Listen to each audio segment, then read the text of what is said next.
អវសានវិទ្យសម្រាប់អ៊ុយក្រែនគឺបានផុតកំណត់ត្រឹមថ្ងៃទី27វិច្ឆិកាហើយដោយអ៊ុយក្រែនបានឆ្លើយតបបានទទួលយកលក្ខខណ្ឌសំខាន់ដោយមន្ត្រីអ៊ុយក្រែនបានបង្ហាញថាខ្លួនបានយល់ព្រមលើលក្ខខណ្ឌស្នូលនៃកិច្ចព្រមព្រៀងសន្តិភាពដែលត្រូវបានកែប្រែពី28ចំណុចមក19ចំណុចការយល់ព្រមនេះគឺដើម្បីធានាថាសហរដ្ឋអាមេរិកនឹងបន្តគាំទ្រអ៊ុយក្រែនហើយដើម្បីបង្ហាញសុចន្ទៈក្នុងការបញ្ចប់ជម្លោះប៉ុន្តែចំណុចដែលនៅសេសសល់និងសំខាន់បំផុតគឺបញ្ហាការសម្បទានទឹកដីដែលរុស្ស៊ីកំពុងតែកាន់កាប់លោក Zelensky បានព្រមានថាបញ្ហានេះត្រូវការសម្រេចចិត្តនៅកម្រិតមេដឹកនាំកម្ពុជាតែប៉ុណ្ណោះហើយវានៅតែជាឧបសគ្គដ៏ធំបំផុតសម្រាប់អ៊ុយក្រែនជំហានបន្តសហរដ្ឋអាមេរិកនិងអ៊ុយក្រែនកំពុងពិភាក្សាលើលទ្ធភាពដែលលោក Zelensky នឹងធ្វើដំណើរទៅសហរដ្ឋអាមេរិកក្នុងពេលឆាប់ៗនេះដើម្បីជួបលោក Donald Trump ហើយបញ្ចប់លម្អិតនៃកិច្ចព្រមព្រៀងនេះមានន័យថាថ្ងៃកំណត់របស់លោក Trump ត្រូវបានបន្ធូរបន្ថយបន្តិចដោយសារតែមានការរីកចម្រើនផ្អែកតាម The Wall Street Journal កាលពីថ្ងៃទី27វិច្ឆិកាបានរៀបរាប់ថាលោកពូទីនបានផ្ដល់ភ្លើងខៀវក្នុងការពិចារណាលើផែនការសន្តិភាពរបស់លោក Trump ប៉ុន្តែបានកំណត់នៅលក្ខខណ្ឌមុនដ៏ពិបាកបំផុតមួយដែលតម្រូវឲ្យអ៊ុយក្រែនទទួលស្គាល់ការកាន់កាប់របស់រុស្ស៊ី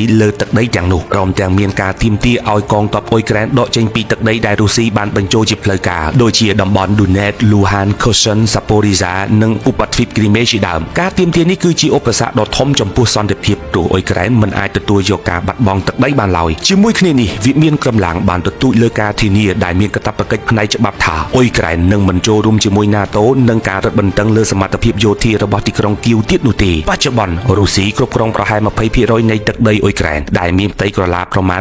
130,000 គីឡូម៉ែត្រក្រឡាដែលទំហំនេះគឺប្រហាក់ប្រហែលទៅនឹងប្រទេសក្រិចមួយបាត់ទៅហើយដោយឡែកបណ្ដាប្រទេសអឺរ៉ុបជឿជាក់ថាការអនុញ្ញាតឲ្យរុស្ស៊ីរក្សាទឹកដីដែលខ្លួនបានដណ្ដើមយកដោយខុសច្បាប់គឺជាការរំលោភបំពានយ៉ាងធ្ងន់ធ្ងរលើអធិបតេយ្យភាពរបស់អ៊ុយក្រែននិងធម្មនុញ្ញអង្គការសហប្រជាជាតិពួកគេយល់ថាការយល់ព្រមលើការកាត់ដីគឺស្មើនឹងការផ្ដល់រង្វាន់ដល់លោកពូទីនចំពោះអំពើឈ្លានពាននេះនឹងបង្កើតជាគំរូអាក្រក់មួយដែលអនុញ្ញាតឲ្យប្រទេសខ្លាំងអាចដណ្ដើមទឹកដីពីប្រទេសខ្សោយបានគ្រប់ពេលមិនត្រឹមតែប៉ុណ្ណោះទេថ្នាក់ដឹកនាំអឺរ៉ុបព្រួយបារម្ភថាការកាត់ដីនឹងមិនមែនជាសន្តិភាពពិតប្រាកដទេប៉ុន្តែវាគ្រាន់តែជាការបង្កចំនួនតែប៉ុណ្ណោះរុស្ស៊ីអាចនឹងប្រើប្រាស់ទឹកដីដែលខ្លួនបានកាន់កាប់ដើម្បីត្រៀមវាយប្រហារជាលើកទី2នៅពេលក្រោយហើយអ្វីបានជាលោកត្រាំសម្រេចយកផែនការកាត់ដីសម្រាប់អ៊ុយក្រែនក្នុងការចរចាជាមួយលោកពូទីន